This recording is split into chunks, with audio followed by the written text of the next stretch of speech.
Good morning friends, welcome to my channel Stree study corner. I hope आप सभी अच्छे होंगे, स्वस्थ होंगे और अपनी अपनी स्टडी अच्छे से कर रहे होंगे। सो फ्रेंड्स, अभी बज रहे हैं सुबह के 4:30 और अभी मैं किचन में आई हूँ फ्रेश होके अपना पानी गर्म करने के लिए। पानी में हल्का गुनगुना गर्म कर रही हूँ क्योंकि अभी गर्मी का टाइम है तो ज़्यादा गर्म पानी पीने में नहीं बनता है।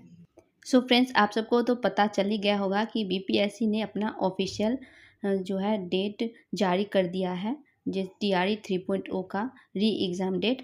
तो आपका एग्ज़ाम 10 से 12 जून तक एग्ज़ाम होगा। 10, 11, 12 जून तक एग्ज़ाम होगा और ये आपका डेट है और आप अपना पढ़ाई को अब और भी मजबूती से करना स्टार्ट कर दीजिए क्योंकि ये डेट अब जारी कर दिया गया है, जिसका हम सभी को बहुत ही बेसब्री से इंतज़ार था कि डेट कब दिया जाएगा। वैसे तो सबका अनुमान लगा ही रहे थे कि 7 से 15 के बीच में एग्ज़ाम होगा। सो फ्रेंड्स, इस अप्रैल मैंने एक अपना स्टार्ट किया था कि मैं अपना 10 यूनिट पूरा कंप्लीट करूँगी। तो अब मेरा जो है 9 यूनिट अब स्टार्ट हो रहा है। आज से मैं अपना 9 यूनिट स्टार्ट कर रही हूँ। तो बस एक वीक में ये मेरा कंप्लीट हो जाएगा पूरा बुक और फिर मैं अपना सिर्फ क्वेश्चन प्रैक्टिस करूँगी क्योंकि अब टाइम बहुत ही कम है ऐसे देखा जाए तो। और जितना हो सके आप इन 1 महीने के अंदर जितना हो सके उतना अच्छा से क्वेश्चन प्रैक्टिस कर लीजिए क्योंकि बाकी के जो दिन बचेंगे उसमें हमें सिर्फ और सिर्फ रिवीजन करना होगा। तो इसीलिए ये टाइम है सबसे ज़्यादा प्रैक्टिस करने का, क्योंकि प्रैक्टिस हम जब एग्ज़ाम नज़दीक आ जाते हैं तो प्रैक्टिस करते हैं तो फिर हमारा मार्क कम आता है तो फिर हमें बहुत ही डिमोटिवेट होने लगता है। तो इसीलिए अभी टाइम है सिर्फ और सिर्फ प्रैक्टिस करने का। जितना ज़्यादा हो सके उतना प्रैक्टिस कीजिए और जो चीज़ आपको छूटा हुआ है उसको कंप्लीट करें। और अब ना आप लोग करंट अफेयर्स भी पढ़ना स्टार्ट कर दीजिए और उसको आप रेगुलर पढ़िए क्योंकि करंट अफेयर्स बहुत ही बड़ा रोल करता है एग्ज़ाम में। और अगर जिसका मैथ वीक है वो अपना करंट अफेयर्स को स्ट्रॉन्ग कर लें ताकि एक तरफ आपका प्लस पॉइंट रहे। तो मेरा जैसे कि मैथ वीक है तो मैं अपना सबसे ज़्यादा फोकस अभी मैथ को भी मैं प्रैक्टिस करती हूँ, लेकिन इसके साथ मैं करंट अफेयर्स को भी 1 से 1.5 घंटा के करीब मैं रोज़ उसको दूंगी। और साथ के साथ और अब तक का जितना भी मैं करंट अफेयर्स का क्लास करी हूँ सबको मैं रिवीजन करते जाऊंगी और अभी से मैं कंटिन्यू करंट अफेयर्स करूँगी और जो भी मैं करूँगी उसको मैं अभी नोट डाउन करके रखूँगी ताकि एग्ज़ाम के टाइम में उसको रिवीजन करने में बने। क्योंकि इस बार जो एग्ज़ाम कैंसिल हुआ था ना उसमें जो करंट पूछा गया था वो बहुत ही न्यू करंट पूछा गया था। तो इसीलिए इन 2-3 महीने का करंट अफेयर्स पढ़ना बहुत ज़रूरी है। और अब ना बहुत ही अच्छे से प्रिपरेशन होगा क्योंकि डेट अब आ गया है ना, तो अब जो भी थोड़ा बहुत आलस होगा ना शरीर में वो भी अब एनर्जी के रूप में ले लेगा क्योंकि अब पता चल गया है कि एग्ज़ाम इतने दिनों में होने वाला है। तो अब उसी हिसाब से प्रिपरेशन होगा। सो फ्रेंड्स, यहाँ पे मैं आपसे अब मिल रही हूँ डायरेक्ट इवनिंग के टाइम में। तो अभी बज रहे हैं 5:30 बजे का करीब टाइम हो रहा है। बच्चों को स्कूल से लाने के बाद फिर मैं खाना वाना बच्चों को खिलाई, फिर थोड़ी देर के लिए सुला दी बच्चों को। फिर उठने के बाद बर्तन वगैरह मैं साफ़ करी और फिर यहाँ पे घर के काम जो भी थे हो गए हैं। अब मैं बैठ गई फाइनली पढ़ने के लिए।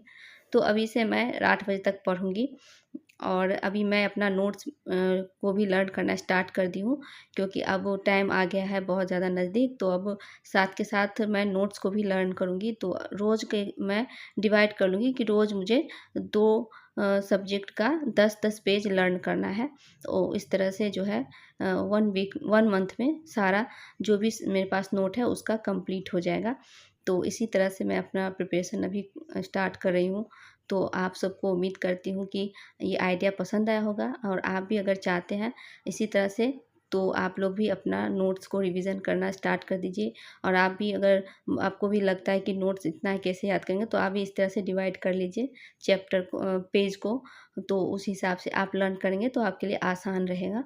और फिर लर्न करने के बाद आप उसको ना जब भी आप पढ़ने बैठे तो एक बार उस चीज़ को आप एक बार नज़र से देख लीजिए ताकि आप जो भी पढ़ रहे हैं वो आपको लर्न रहे।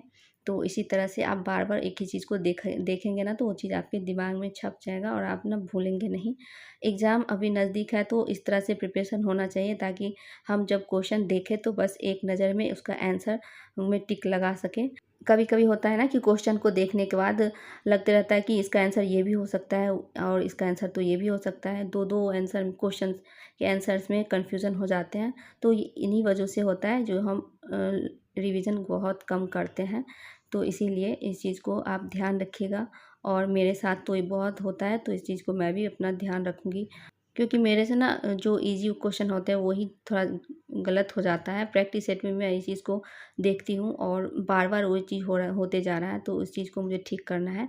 तो अब से मेरा यही टारगेट रहेगा कि जो भी मैं पढ़ूँ उससे रिलेटेड जो भी है उसको इसी तरह से रिवीज़न करते जाऊँ और साथ के साथ उसको कंप्लीट करते जाऊँ। तो अब लगभग आपके पास 50 दिन है, तो उस हिसाब से आप आज से ऊँटली गिनती शुरू कर दीजिए करना। तो आप अगर 2-4 घंटे पढ़ रहे थे तो अब 6 घंटा स्टार्ट कर दीजिए पढ़ना। सो फ्रेंड्स, अब मैं अपनी इस वीडियो को यहीं पे एंड करती हूँ और आप सबसे मिलती हूँ नेक्स्ट वीडियो में। सो फ्रेंड्स, अगर आपको वीडियो पसंद आए तो प्लीज़ वीडियो को लाइक कीजिएगा और शेयर कीजिएगा। और अगर आप अभी तक चैनल को सब्सक्राइब नहीं किए हैं तो प्लीज़ जल्दी से चैनल को भी सब्सक्राइब कर दीजिएगा और बेल आइकन को क्लिक करना मत भूलिएगा। और अब मैं हो सके तो वीडियो मेरा कम भी आ सकता है, क्योंकि अब एग्ज़ाम बहुत नज़दीक आ गया है और सब कुछ मैनेज करने में थोड़ा तो दिक्कत हो ही जाते हैं। तो अब मैं वीडियो वीक में 3 से 4 ही वीडियो डालूँगी। वैसे भी वीडियो पे व्यू तो आते नहीं हैं इतना मेहनत के बाद भी, तो फिर थोड़ा-सा तो डिमोटिवेट हो ही जाती हूँ। तो इसीलिए अब मैं वीडियो बहुत कम ही डालूँगी और होगा तो नहीं भी डालूँगी। 1-2 महीने के लिए मैं छोड़ भी सकती हूँ अभी यूट्यूब। तो चलिए अब मैं इस वीडियो को एंड करती हूँ। Thank you. Thanks for watching. Take care.